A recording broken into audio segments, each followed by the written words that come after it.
mal não existe enquanto ente, enquanto ser, né? O ser é bem, o ser vem do bem. O mal é o distanciamento, ou a ausência, ou parasita do bem. Se poupar é se perder.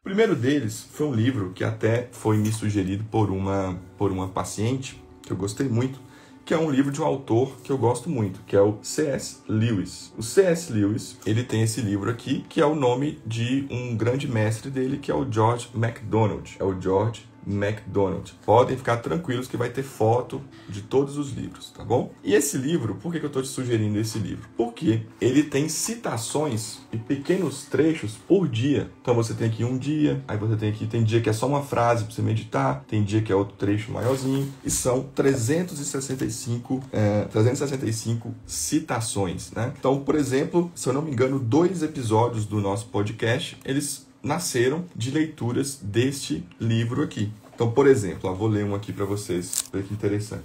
Estação número 362. O título é Solidão. Comecei a aprender que era impossível viver para si mesmo, a não ser na presença dos outros. Interessante. Aí, então, ai de mim. É terrivelmente possível. O mal só se dá por meio do bem. O egoísmo não passa de um parasita na árvore da vida. Olha que interessante a profundidade de um pequeno trecho de 5 linhas. É impressionante. Comecei a aprender que era impossível viver para si mesmo, a não ser na presença dos outros. Aí então, ai de mim, é terrivelmente possível. O mal só se dá por meio do bem. O egoísmo não passa de um parasita na árvore da vida. Isso aqui ele quer dizer o seguinte: o mal, quando ele diz o mal só se dá por meio do bem, ele quer dizer que o mal ele não existe enquanto substância. Aquela essência que a gente falou na presença total, né?